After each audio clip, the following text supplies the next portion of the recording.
I thought I was overreacting when my ex of 9 years texted me out of the blue.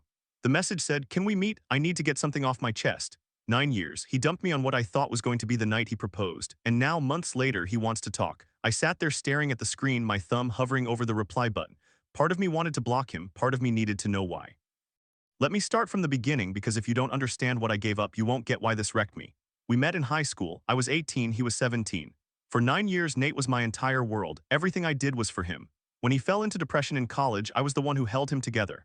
I helped him keep his grades up, stayed up with him when he couldn't sleep, did all the research on therapists and medications.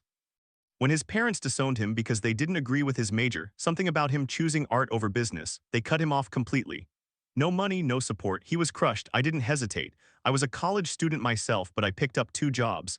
I worked mornings at a coffee shop and evenings at a retail store. I paid for our shared apartment's rent, bought his textbooks, made sure we both had food on the table. I did that for nearly 3 years while he focused on school. I never complained. I loved him. I thought that's what love was, sacrificing everything so he could have his dream. Then his parents started talking to him again. They came around, started paying for his tuition and helping with expenses. We moved into a nicer apartment. Nate told me he wanted to take care of me for once. He said, "Quit your job, let me provide for you." But I didn't. I kept working even though he insisted. I knew that relying on someone completely was dangerous, and honestly, I liked having my own money. For 16 months, everything was great. He spoiled me. He'd come home with flowers, take me out to fancy dinners, plan weekend trips. I thought we were building a future. Then I noticed he started pulling away. He made new friends at his new job, and suddenly his phone was always in his hand during dinner. He'd cancel plans last minute because the guys wanted to grab drinks.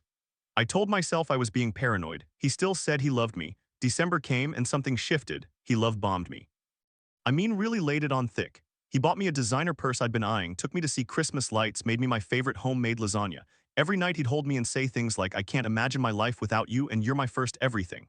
I started getting excited. We had talked about marriage before, casually, and I thought this was it. I thought he was going to propose on January 2nd, our 9-year anniversary of the day we became official. On January 2nd, he made me my favorite dinner again. Grilled salmon with lemon butter sauce, roasted asparagus, a bottle of wine that cost more than our weekly groceries. He lit candles, he made a speech. He talked about how I'd been there since high school, how I was his first love, how I'd supported him through everything. I kept thinking any minute now he's gonna reach into his pocket, but he didn't. His voice dropped. He said, "You've been a good girlfriend. But that's what you'll always be to me. A girlfriend. I don't see you as my wife or the mother of my children. I'm sorry, but you're just not wife material." I didn't scream, I didn't cry. I just sat there, the fork frozen halfway to my mouth. He kept talking, but I couldn't hear him over the roaring in my ears. Something about how he needed to find himself, how we'd grown apart, how I deserved someone who could see me as more. He was trying to sugarcoat it, but the message was clear. I was good enough to support him, to work 2 jobs for him, to be his girlfriend for 9 years, but not good enough to marry. I moved out the next week. I stayed with a friend for a month. I cried every night. And then about 2 weeks after the breakup, a mutual friend told me that Nate had started dating someone. A coworker. The same coworker he'd mentioned casually a few times, the one he said was just a friend. He had apparently confessed that he was madly in love with her. He ended a 9-year relationship to be with her. I was shattered. I went no contact. I deleted his number, his social media, everything. I started therapy. I began to piece my life back together. I realized I had lost myself in him. I didn't know who I was without Nate. For 9 years, my identity was Nate's girlfriend. I had to learn to be just me. Months passed. Spring came. I was starting to feel okay. I had a new routine, new hobbies. I was even thinking about dating again. Then on a random Tuesday afternoon, my phone buzzed with a text from a number I didn't recognize. Then another text. It was him. "Hey, it's Nate. I know I shouldn't be texting you, but I need to get something off my chest. Can we meet just for coffee?" I stared at it for an hour. My hands were shaking. I called my best friend and she said, "Don't do it. He'll just mess you up again." But I couldn't stop thinking about it. What could he possibly need to get off his chest? Did he regret it? Was he going to apologize? Or did he just want to hurt me more? I decided to meet him. I told myself I was strong enough to hear whatever he had to say. We met at a coffee shop near my old apartment. He looked different, thinner, tired. He hugged me and I felt nothing, no spark, just a hollow ache. We sat down, he fidgeted with his cup. And then he told me the truth. He said he left me because he said he left me because he thought he found something better. The coworker, her name was Amanda. He said he was madly in love with her, that she was everything he wanted. He told me he ended our relationship to be with her. I just looked at him. "And how did that work out?" He dropped his head. "She doesn't want me." I almost laughed. "What?" She said I was a piece of trash, he muttered. "She told me if I ever spoke to her again, she'd file a complaint with HR. She said I broke up with my long-term girlfriend for no reason and that was a red flag. She blocked me. I've been trying to talk to her for months, but she won't even look at me at work." I didn't feel bad for him. I felt something else, a cold, clean satisfaction. He had thrown away 9 years for a woman who didn't even like him. He had told me I wasn't wife material and then his dream girl called him trash. I just wanted you to know, he said. I was wrong about you. You were amazing. I was stupid. I finished my coffee. I know you were wrong, but I don't need you to tell me that. Goodbye, Nate. I stood up and walked out. I didn't look back. That was 3 weeks ago. He's texted me 6 times since then. I haven't replied. I'm done. But that story made me think about how quickly people can flip a switch, how someone you trusted with everything can become a stranger overnight. My name is Peter, fake name, obviously. I'm 27, a guy, and I've been married to my husband for 3 years. We've been together for 6 total. He's 37 and his name is also Peter, but we'll call him Pete to keep it straight. We adopted our son Jack when he was 4. He's 7 now. I love him like he's my own blood. Pete has an ex-wife. Her name is Allison. They were married for 5 years before he came out as bi and they divorced. That was a year before we met. I never had a problem with Allison. I'd met her a few times at family events and she seemed fine. Pete's family, though they're homophobic as hell, his mom and dad never accepted our marriage. They're always telling Pete he should get back together with Allison, that being with a man is a sin, that he's confused. Pete usually ignores them, but I can see it wears on him. We went to his family's town for Jack's birthday party. Jack wanted to see his cousins, and we thought it would be nice to have a small celebration at Pete's childhood home. I set up the decorations myself, Spider-Man plates, a big chocolate cake, balloons. Jack was so excited. The party started at 2 in the afternoon. Kids were running around, adults were chatting. I was manning the grill when I saw my mother-in-law walk out the front door with a woman I recognized. Allison, I froze. Nobody told me she was coming. I looked around for Pete, but he was inside getting more drinks. My heart started pounding. I didn't want to cause a scene in front of Jack, so I just kept grilling. Allison waved at me. I waved back. She went inside. I spent the next hour playing with Jack and his cousins. We did pin the tail on the donkey. We played tag. I tried to keep my mind off it, but I kept glancing toward the house. When it was time for cake, I went inside to find Jack. The living room was empty. I called for Pete, no answer. I checked the kitchen, nothing. Then I went upstairs. Pete's old bedroom, the one he grew up in with the same faded posters on the wall. The door was cracked open. I saw them. They were taking off their clothes. Pete's shirt was off. Allison was unbuttoning her blouse. I stood there. I don't know how long. Maybe 3 seconds, maybe a minute. I didn't scream. I didn't cry. I just turned around and walked back downstairs. I went to the backyard and cut the cake with Jack. I smiled. I sang happy birthday. I opened presents. People started leaving around 4. That's when Allison and Pete came back down. Pete looked flustered. He pulled me aside into the garage. Why did you cut the cake without me? He said. That was disrespectful. I stared at him. I'm sorry. I just thought you'd be too busy getting into your ex-wife's pants. He went white. I walked away, grabbed Jack and drove back to our hotel. I didn't say a word the whole ride. Jack asked why we left early. I said Daddy wasn't feeling well. At the hotel, I put Jack in bed with a tablet. Then I sat on the bathroom floor and cried silently. I didn't want Jack to hear. Pete called me 17 times that night. I ignored them all. He sent texts. It's not what you think. She came on to me. I was weak. Please talk to me. I didn't respond. The next morning, I drove back to our city 3 hours away. Pete had to take the train. I changed the locks. I called a lawyer. Over the next few days, I found out more. Pete's mom had orchestrated the whole thing. She told Allison that Pete wanted to reconcile, that he was unhappy with me, that he regretted the divorce. Allison believed her. She thought they were reconnecting. Pete said it was a mistake. He said he was drunk. He begged me to forgive him. I asked him one question. If I hadn't walked in, would you have stopped? He didn't answer. That was enough. I filed for divorce last week. Pete's been sending me letters, showing up at my work, calling my parents. I got a restraining order. Jack asks about his daddy sometimes. I tell him we're taking a break. I don't know what else to say. The lawyer says I can get full custody given the circumstances. Pete's family has been harassing me online, calling me a homewrecker, saying I stole him from his real wife. But I don't care. I just want to protect Jack. I don't know if I'll ever trust anyone again, but at least now I know what I'm worth. Then I remembered another story that made me realize how weird work relationships can get. My name is not important, but I'm a 25-year-old woman. I work at a university and I have a coworker named Connor. He's 50, married with kids. We got close because we both came from the same department at another school, and at our new job we hated the same people. We'd vent in the break room, we'd grab coffee. We never hung out after work. I asked about his wife and kids at least once a week. I thought it was normal. Then one afternoon, a woman I'd never seen before walked up to me in the hallway. She was in her late 40s, well-dressed, with a tight smile. She said, I need a favor. Stop following my husband around. Everyone sees what you're doing. You know it too. I froze. It took me a second to realize she was Connor's wife. I couldn't speak. I just said, I'm sorry, and walked away. I went straight to my friend Kara. She works down the hall. I told her what happened. Kara sighed. She called me a few weeks ago asking about you. I told her you have nothing to worry about. You and Connor don't like each other like that. She's mentally unstable. Whatever's going on in their marriage isn't your problem. I went to HR. I said I didn't want anything done. I just wanted to report it. The HR lady already knew. She said she'd seen Connor and me together. I assured her it was just conversation. She said they could ban the wife from campus.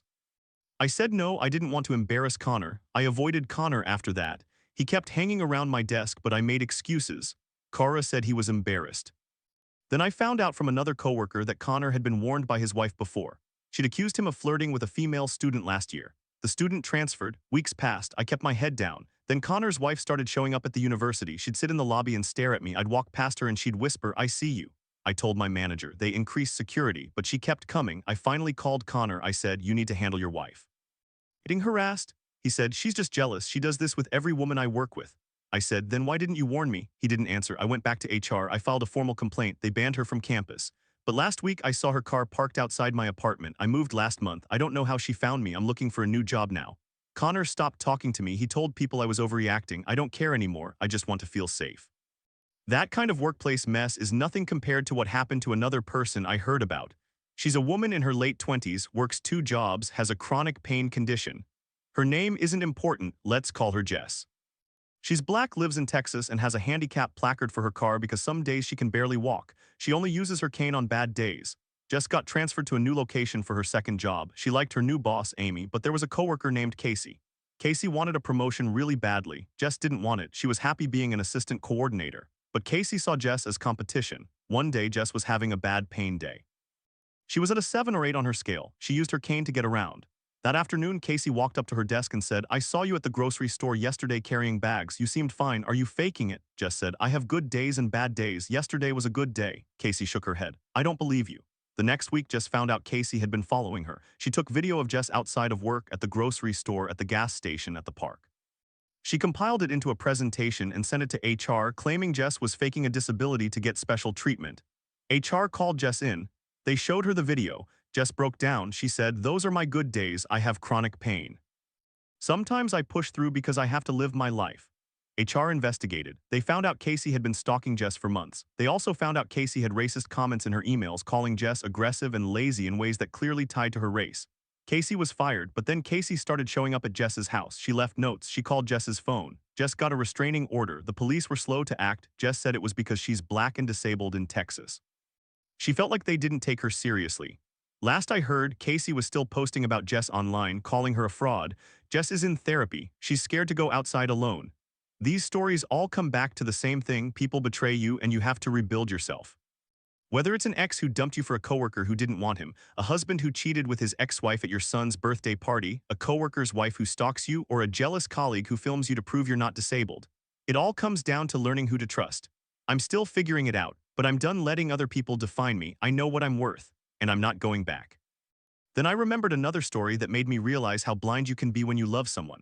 My name's not important, but I'm a 27-year-old woman. I spent 9 years with a guy I'll call Nate. We started dating in high school. I thought we'd get married, have kids, grow old together. I gave him everything. When his parents disowned him over his college major, I worked 2 jobs so he could focus on school. I was a college student too, but I made it work. I paid the rent, bought the groceries, covered his textbooks. I did it because I loved him. I thought he'd do the same for me.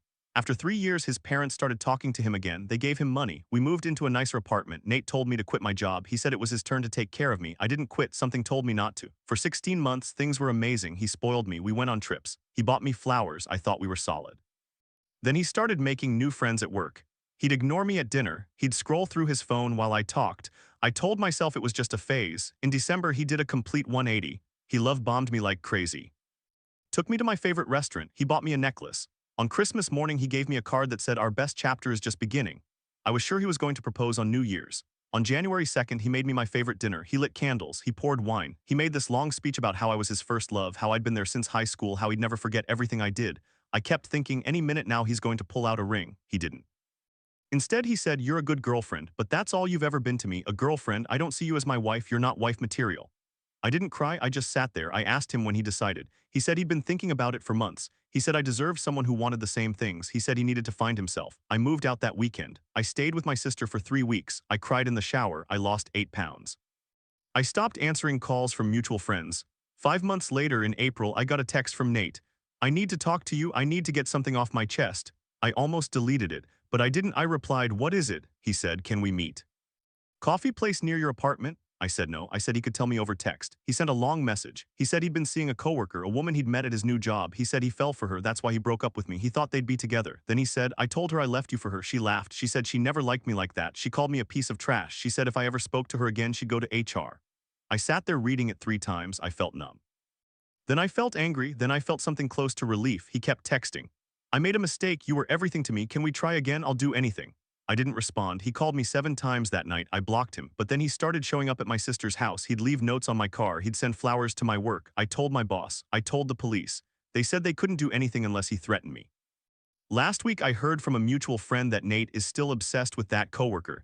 He's been sending her letters, she got a restraining order, he lost his job, his parents are talking about cutting him off again, and me, I'm in therapy. I'm learning to trust myself again. I still have moments where I think I wasn't good enough. But then I remember that I worked 2 jobs for 3 years so he could go to college. I remember I lost myself to keep him afloat. And he threw me away because he thought a coworker was prettier. She didn't even want him. That's the punchline. I'm done. I'm not going back. I'm not answering his calls. I'm not reading his letters. I'm moving on. If there's one thing I learned, it's that you can't build a life with someone who sees you as a placeholder. You're either the love of their life or you're a stepping stone. And I'm done being a stepping stone. Then I remembered another story that made me realize how blind you can be when you love someone. My name's not important, but I'm a 27-year-old woman. I spent 9 years with a guy I'll call Nate. We started dating in high school. I thought we'd get married, have kids, grow old together. I gave him everything. When his parents disowned him over his college major, I worked 2 jobs so he could focus on school. I was a college student too, but I made it work. I paid the rent, bought the groceries, covered his textbooks. I did it because I loved him. I thought he'd do the same for me. After 3 years, his parents started talking to him again. They gave him money. We moved into a nicer apartment. Nate told me to quit my job. He said it was his turn to take care of me. I didn't quit. Something told me not to. For 16 months, things were amazing. He spoiled me. We went on trips. He bought me flowers. I thought we were solid. Then he started making new friends at work. He'd ignore me at dinner. He'd scroll through his phone while I talked. I told myself it was just a phase. In December, he did a complete 180. He love-bombed me like crazy. He took me to my favorite restaurant. He bought me a necklace. On Christmas morning, he gave me a card that said, "Our best chapter is just beginning." I was sure he was going to propose on New Year's. On January 2nd, he made me my favorite dinner. He lit candles. He poured wine. He made this long speech about how I was his first love, how I'd been there since high school, how he'd never forget everything I did. I kept thinking, any minute now he's going to pull out a ring. He didn't. Instead, he said, "You're a good girlfriend. But that's all you've ever been to me, a girlfriend. I don't see you as my wife. You're not wife material."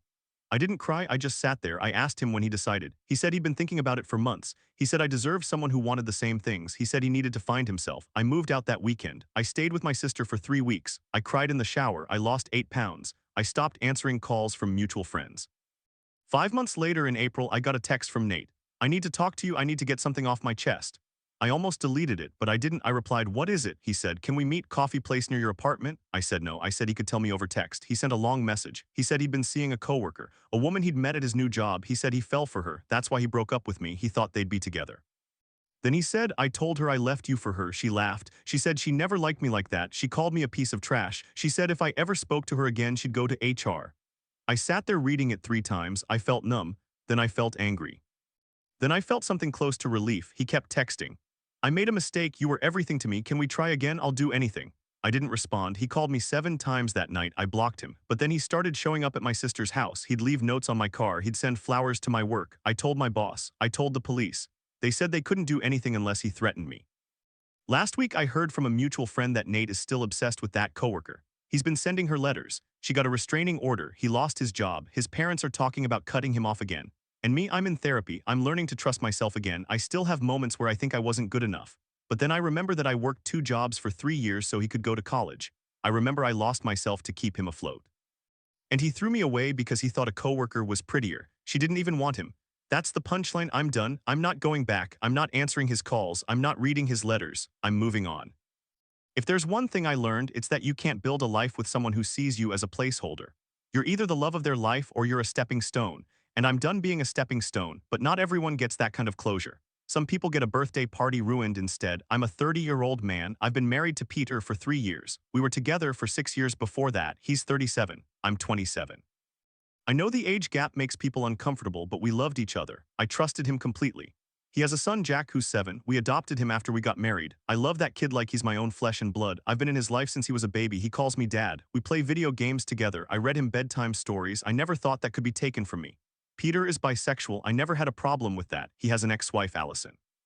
They divorced a year before we met. She's 37 too. I met her a few times. She seemed fine, a little cold, but fine. The problem was Peter's family. They're homophobic. His mom never accepted our marriage. She always told Peter he should get back together with Allison. She said it at Thanksgiving dinner. She said it at Jack's kindergarten graduation. She never stopped.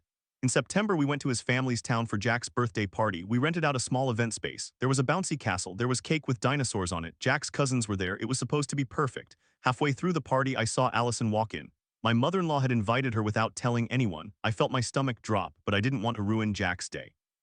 So I stayed quiet, I played with Jack, I helped him open presents, I smiled for photos, then it was time to cut the cake. I looked around for Peter, he wasn't there, neither was Allison. I went inside the house, I checked the kitchen, the living room, the bathroom. Then I checked Peter's old bedroom, the door was slightly open, I pushed it open, they were taking their clothes off. Peter's shirt was already on the floor. Allison's bra was unhooked, they were kissing. I stood there for maybe 5 seconds. They didn't see me, I walked back to the party, I didn't scream, I didn't cry. I went back to Jack and helped him cut the cake. I held his little hand while he blew out the candles. I watched him laugh with his cousins. I kept it together. 20 minutes later, Peter and Allison came back. Their clothes were back on. Peter pulled me aside. "You shouldn't have cut the cake without me," he said. "That was disrespectful." I looked at him. I said, "I'm sorry, I just thought you'd be too busy getting into your ex-wife's pants." He went quiet. His face went white. I took Jack and left. I drove to the hotel. I put Jack to bed. Then I sat in the bathroom and cried. Peter called me 47 times that night. I didn't answer. The next morning, I told him I wanted a divorce. He begged, he cried, he said it was a mistake, he said his mom pressured him, he said Allison initiated it, he said everything except the truth. The truth is he chose to take his clothes off, he chose to kiss her, he chose to betray me at our son's birthday party. I'm still in the middle of the divorce. Peter's family is spreading lies about me. They say I was controlling. They say I drove him to it. They say I was never a real husband. Jack still calls me dad. I get him every other weekend. I'm fighting for full custody. And Peter, he's living with his mom. He's texting me every week asking if I'll take him back. I won't. I'll never forget that moment, standing in that doorway, watching the man I loved choose someone else, someone his family approved of, someone who didn't make them uncomfortable, but I'm not the one who should be ashamed. He is. I stayed in that hotel room for 3 days. I didn't eat much. I just stared at the ceiling and thought about every moment I'd given to Peter, every dinner I cooked. Every night I stayed up with Jack when he was sick. Every time I swallowed my pride at family gatherings while his mom whispered about how I was just a phase. Jack didn't understand why we left early. I told him Daddy had to work. I hated lying to him, but what was I supposed to say? Your dad was upstairs with his ex-wife while you blew out your candles. I called my lawyer on Monday morning. I told her everything. She said I had grounds for divorce on infidelity grounds and that she'd push for full custody. She said Jack's well-being was the priority and that Peter's behavior showed poor judgment. Peter kept calling. He left voicemails. He texted. He sent emails. He said he'd made a huge mistake. He said Allison meant nothing. He said his mom had manipulated him into it. I didn't respond to any of it. Then his mom called me. She said I was overreacting. She said Allison was just comforting Peter because he was stressed. She said I should be more understanding. She said maybe if I'd been a better husband, Peter wouldn't have needed comfort. I hung up on her. 2 weeks later, I found out that Allison was pregnant, not with Peter's kid, apparently. She'd been seeing someone else the whole time. She told my lawyer that Peter had been obsessed with her for months, that she'd only agreed to meet him at the party because she felt sorry for him. She said she never wanted him back. She said she felt used. I felt sick. Jack's birthday is in 3 months. I'm already planning a party at my place, just him and me and maybe a few of his school friends. No bouncy castles, no family drama, just cake and presents and a dad who shows up. I'm still fighting for custody. It's ugly. But I'm not giving up. Some people don't get a clean break. Some people have to watch their life unravel in slow motion while everyone around them pretends nothing is wrong.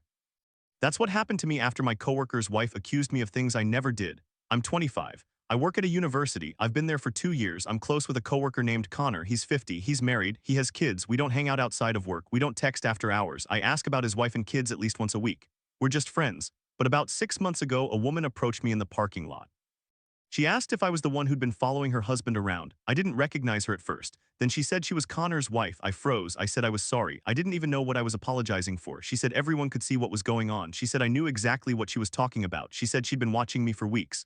I went to my coworker, Kara. She told me that Connor's wife had called her asking about me. Kara said she'd told her I had nothing to worry about. She said Connor's wife was mentally unstable and that their marriage problems weren't my problem. I went to HR. I didn't want anything to happen to Connor. I just wanted it documented in case things got worse.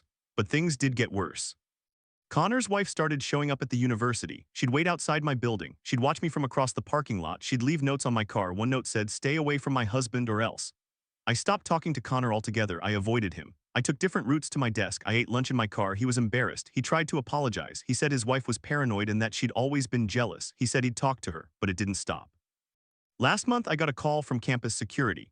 Connor's wife had filed a formal complaint against me. She said I'd been sexually harassing her husband. She said I'd followed him home from work. She said I'd sent him inappropriate messages. None of it was true. I was called into a meeting with HR and the dean. They asked me to explain. I showed them my phone records. I showed them my texts with Connor. There were none. I showed them my call logs. There were none. I showed them my location history on the nights she claimed I followed him. I was at home. The dean believed me. He said Connor's wife would be banned from campus. He said Connor would be issued a formal warning for not addressing the situation sooner. But the damage was done. People talked. They whispered in the hallways. Some of them still look at me sideways. I'm transferring to a different department next semester. And Connor, he's still here. He's still married to her. He still apologizes every time we pass each other. I just nod and keep walking. I learned that some people will burn your reputation just to feel in control. And the worst part is they don't even care if they're wrong. That reminds me of another coworker story. Except this one involved a camera. I'm a woman in my late 20s.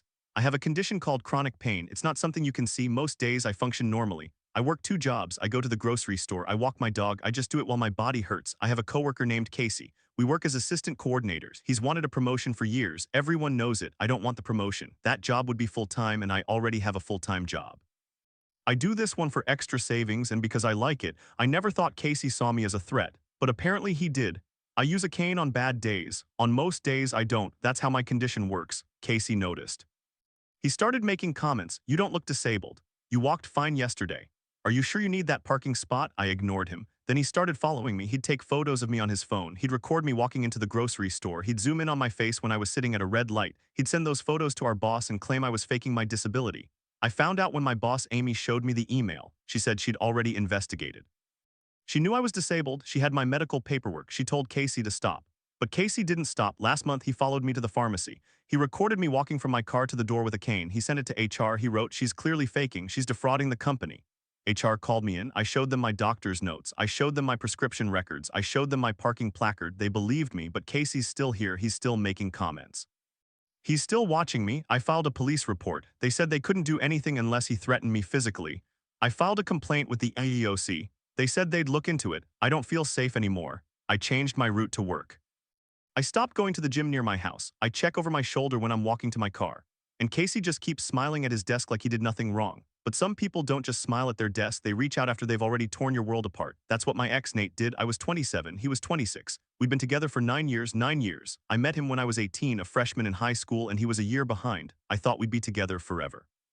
I planned my whole life around him. For the first few years we were just kids, but after high school things got real.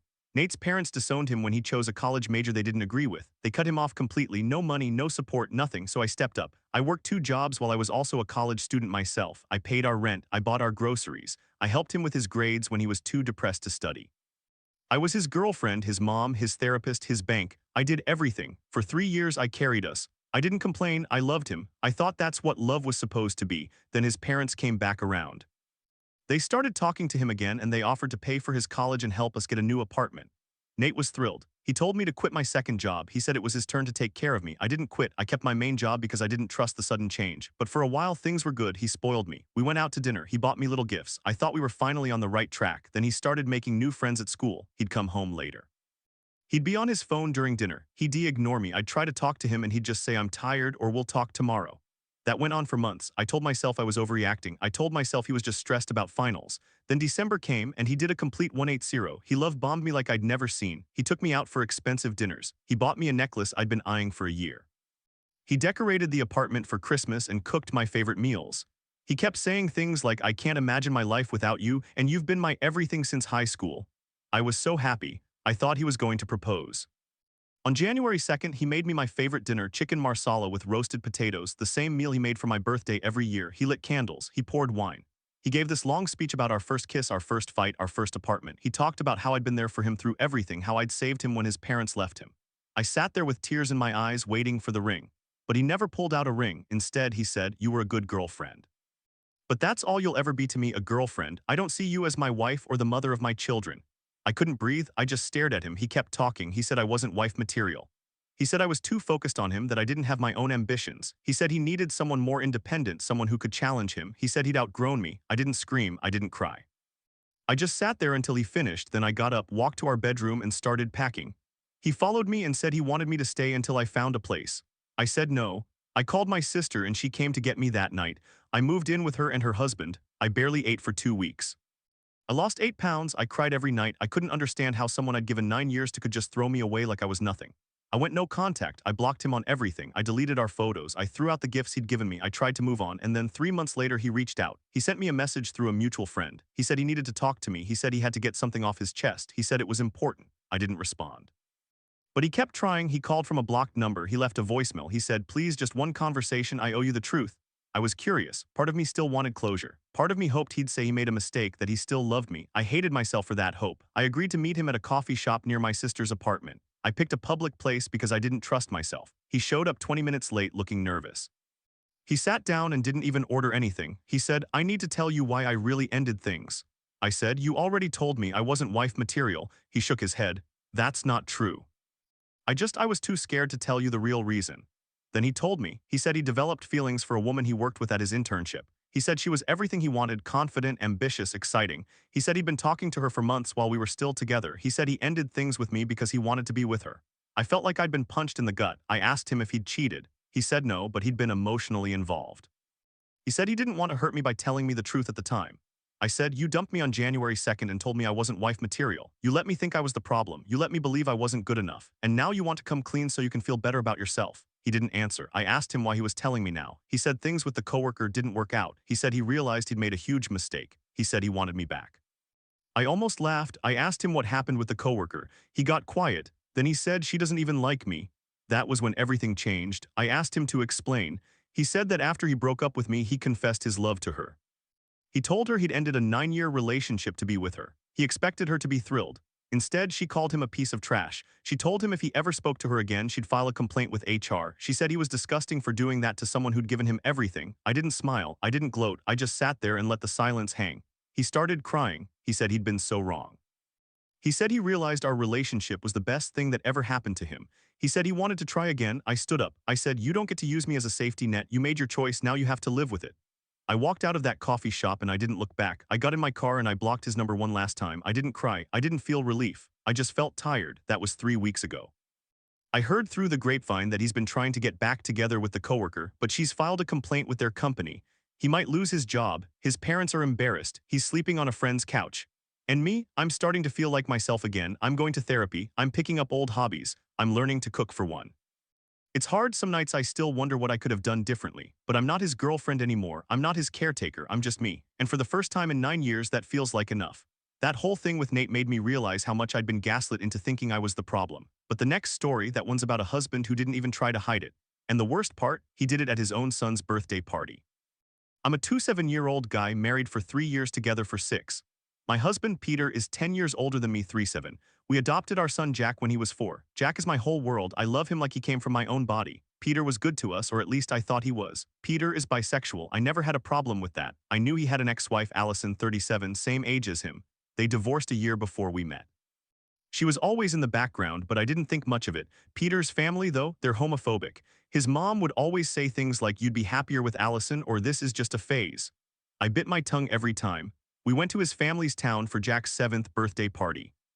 Peter's mom was hosting at her house. I wanted it to be special for Jack. We drove 3 hours and Jack was so excited. He kept talking about the cake, the cousins, the presents. I told myself I'd be civil with Peter's family for one day. The party was at 2 in the afternoon. We got there, set up the decorations, and the kids started playing. I was helping Jack with a balloon arch when I noticed Allison walk through the front door. I froze. I looked at Peter, but he just shrugged.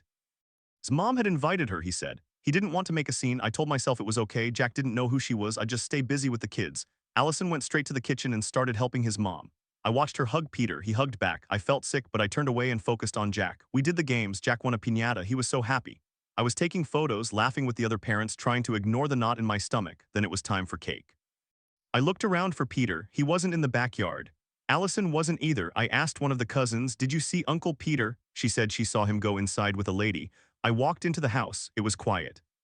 The kitchen was empty. I called his name, no answer. I went up the stairs. The door to Peter's old bedroom was closed. I knocked, no answer. I opened the door. They were standing by the bed. Peter had his shirt off. Allison was unbuckling his belt. They both turned and looked at me. Their faces went white. I didn't say anything. I just closed the door and walked back downstairs. I went to the backyard, picked up the cake knife, and started cutting slices. I handed them out. I sang happy birthday with a smile. I watched Jack open his presents. I laughed when he got the Lego set he wanted. Peter and Allison came down about 20 minutes later. Peter pulled me aside. His face was red. He said, "You shouldn't have cut the cake without me. That was disrespectful."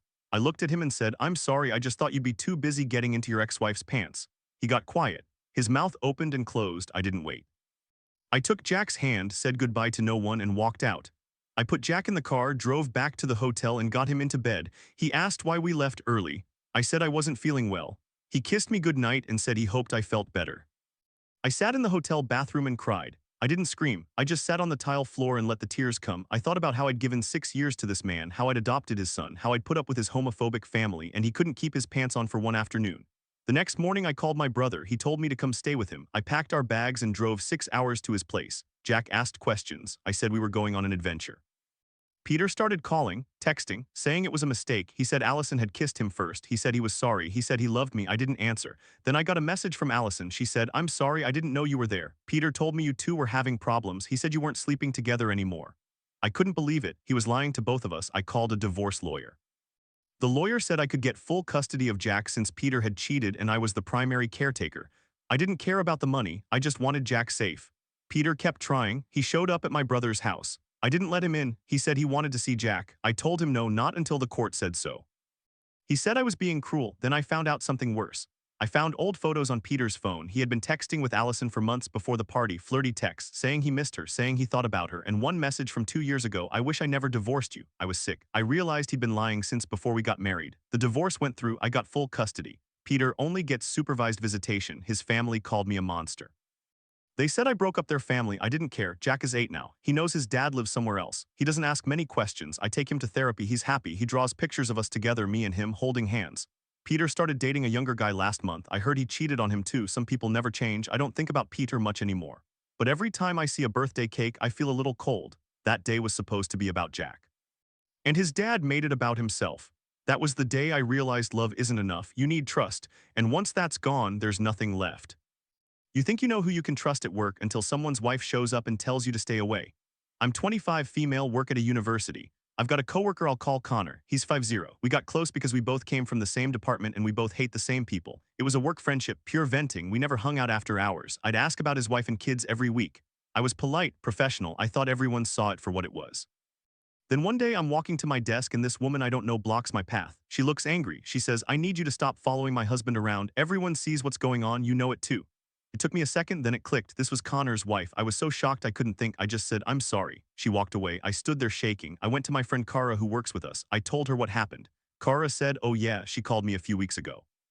I told her you had nothing to worry about. You and Connor don't even like each other like that. I felt like I was going crazy. I went to HR. I told them I didn't want anything done yet. I just wanted to report what happened. The HR lady already knew who I was talking about. She said she'd seen Connor and me talking a lot. I said it was just conversation. She said they could ban his wife from campus. I said no, I didn't want to embarrass him. That was a mistake. I stopped talking to Connor at work. I'd see him walking near my area and I'd duck into the bathroom. I'd take the long way to the break room. I didn't know what to say.